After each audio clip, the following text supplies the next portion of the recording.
Eastern Plateau of the Dead, a region located on the border between the Kavalan Empire and the holy nation of Lutil. Though overrun by the undead, both nations, mindful of their diplomatic ties, refrain from launching large-scale purges. Kasha and his squad were tasked to investigate the Plateau of the Dead. They believed it would be an easy mission where they could handle the undead. However, after a sudden mass outbreak of zombies, the incident came to be known as the Night of the Dead. Zombies run wild and feast on everyone they see. After the Night of the Dead, everyone who was in the region got annihilated. Only one person survived. Kasha Everain, the sole survivor of the Night of the Dead, it is said he completely changed afterwards. He became cynical and cold. Yan's current mission is to rescue all personnel isolated in the Plateau of the Dead, and there are 4 days left until the Night of the Dead repeats. Yan is rushing to save them. As he travels, the zombies become a bother for him.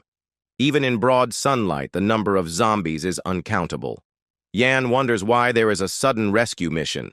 As far as he remembers, there was no such mission in his past life. He thinks, why has the Crown Prince made a different decision than before? On the other hand, Momon is happy to see all the undead as she can replenish her strength through them. Seeing the tiny appearance of Momon, Yan asked, why is she like them? Momon gets angry and shouts, I used up all my mana creating that damn restraining device. But the undead energy that is flowing through this land, if I refine that energy, it can be turned into mana as pure as life force. If I use that, I can regain the amount of magic power I had at my prime. Once I get my power back, I'll kill you immediately, so cooperate, Yan. Hearing this, Yan asked her, would she cooperate if she was in his place? Momon diverts the topic and asked why Rhea is not with them. With her strength, taking out the zombies could be easier than taking out ants. Yan replies, it's not the time yet. While Yan was about to leave for this mission, Rhea insists to come along with Yan, but Yan tells her to stay here with the head maid. As she was not willing to stay, Yan promised her that he will be back within 10 nights. Rhea agrees, and Yan tells her to stay in his room. Momon tells Yan that Rhea is totally infatuated with him. Don't talk nonsense. Rhea's level of destructive power isn't needed for this mission. Those two are more than enough. Cruel and Roman is there with Yan. However, both of them hates each other and argues all the time. Seeing the situation, Momon asked, will they really be helpful? Yan replies, even though they look that way, both of them are necessary. Dwight's family has significant influence in the East. That's why Cruel is needed. Yan threatens Cruel and tags him along. Roman is equally important because when rescuing the members, Roman's defense is essential. Yan tells Roman if he goes with him on this mission, he will give him a secret technique. Hearing this, Roman agreed. They're both in a phase where they're desperate to become stronger. They know being out here means they can grow stronger, so they couldn't resist it. However, Lorena and Shirley also tags along. She and Shirley quietly follows them and meets in the Plateau of the Dead. Lorena tells Yan that she has come as those two will not to enough. Yan has no choice but to accept them now, even though the instructor commander said he could bring as many people as he wanted. With Roman, who mastered enhanced aura, Cruel, who can control death aura, Lorena, who advanced further after returning from the north, and Cheryl, who complements everyone, the four gathered right now are the elite of the Dragon Warrior Project. It just so happens that this is the strongest possible team. However, they may be the strongest, but they are chaotic. Yan tells everyone to stop and quietly follow him. Near the Plateau of the Dead, Geba Ridge, Eastern Fort, Unified Camp. The soldiers are in a mess. Everyone is drinking as they like, with no sense of duty. Yan and his team arrives there and wonders if they have come to the right place. They walks deep inside the camp. As they are walking, a drunk soldier sees Lorena asked, "Who is she?" Lorena replies that they are the reinforcements sent by the special forces. She asked, "Is there someone in charge here?" The drunk soldier takes this as a joke. He touches Lorena and starts to misbehave.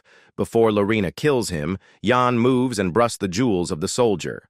Lorena asked Jan why did he step in. Jan replies, if he hasn't taken action, she would have split the man in two. Lorena thinks that Jan cares about her. That's why he steps in. Thinking this, she blushes. Jan tells everyone to stop as they have to find the commander now, according to the Special Forces records from Jan's previous life. There was one person who decided to abandon the rescue of Kasia Everain, the person responsible for the annihilation of the Eastern Front Special Forces, the Eastern Front's chief commander, Viscount Jaren. Viscount Jaren, the so-called commander, is lounging in his mansion, calling in women every other day. As usual, he is enjoying his time with the ladies. At that time, a soldier comes and report to the Viscount that people from that place has come. After that, Jan and Lorena enters the room. Jan greets the Viscount and introductions him. Hearing this, Jaren says, "The Special Forces? What a joke last time. They sent a bunch of useless brats under the name of reinforcements. Why are you here this time?" he asked. Viscount Jaren, a typical corrupt noble born into a wealthy family but completely incompetent in every other regard. Considering how this trash became the chief commander, he must have bought over the position with money. Jan answers him that they are here to investigate the issue regarding the Special Forces dispatch. Jan further says there was an incident during a mission where a large number of monsters appeared, but there wasn't a single report about it. The Special Forces believe a proper investigation is necessary, and if necessary, they will perform the investigation. Hearing this, Viscount Jaren laughs and says, "The name of the Special Forces doesn't carry weight anymore, huh? These clowns claim to be the Special Forces? What a joke. Do they think we're running a shelter here? It's impossible to find people once they go missing in this vast eastern region. Those fools probably either got eaten by zombies or are hiding somewhere. Instead of pretending to be the Special Forces." Hearing this, Jan asks the Viscount if he will cooperate with them. "Cooperate? Why the hell should cooperate with you? You even expect me to send out my soldiers? Where do you get your arrogance from?" Listening. This Lorena can't hold herself anymore. She uses her sword and swings it to cut the cigar and some hair strands of the Viscount. After doing, she simply apologizes and tells the Viscount that by the Emperor's decree, smoking indoors is strictly prohibited, and asked him to cooperate with them. Viscount Jaren gets angry and calls his guards to capture them. As the guards are about to catch Lorena, Jan tells the Viscount not to mess with her because she is the noble lady from the Frost Duke's house, Lorena Beowulf, the only daughter of Frost Duke. Hearing the name of Duke Beowulf, Jaren gets a bit scared. The Duke of Beowulf. He commands the strongest military force among the four major houses. Not to mention his fiery temper, even barbarians and fellow nobles fear him and avoid provoking him. As Jan says this, the Viscount laughs and asks, "Are you threatening me with the Beowulf name? You think I'm scared of them? Well, I have backing too. Marquis Cheyenne himself stands behind me. You're not the only one with ties to a great house." Marquis Cheyenne, he governs more territory in the east than most counts. There's a saying that you can't cross the east without stepping on Marquis Cheyenne's land. He has immense political power and connections. Jan finds the connection between Jaren and Marquis Cheyenne unexpected. It was strange from the beginning. Jan had a sense that someone was hiding something malicious behind the incident. Jan now gets who is the hidden predator. Jan tells Lorena that they will go back. Seeing this, Jaren laughs and says, "Running away scared are you? The name of Marquis Cheyenne beats Beowulf any day." Lorena gives a dead glare and leaves in the hallway. She asked Jan why are they leaving like this, they should smash that smug face. Jan says, "There's no reason to get further involved with someone like that. And by now, everything's going according to the plan. The scene shifts and we can see Jaren's office. Cruel, Roman, and Shirley infiltrated in the Viscount's office. They are here to take an item that Yan told them to bring. They successful got the item, but Roman and Cruel are making a fuss as they knocked out all the soldiers who were guarding the office. In the moment, also, Cruel and Roman starts to argue.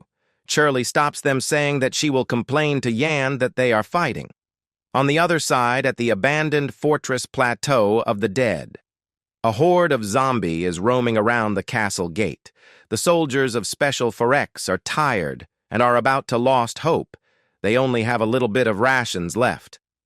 Kasha sees this and tries to cheer them up, remembering them about their dream and wishes. He also tells everyone that a rescue team will arrive soon, so they have a hang-in there a little longer. Even though he said this, but Kasha knows they have hit their limit. Weapons and rations are running low. At this rate, they won't avoid annihilation. At that time, a huge scream comes to their ears. The soldiers shout that the east wall has been breached. Everyone starts to panic and rush to see that is happening. An abomination has broken the castle wall and gets inside.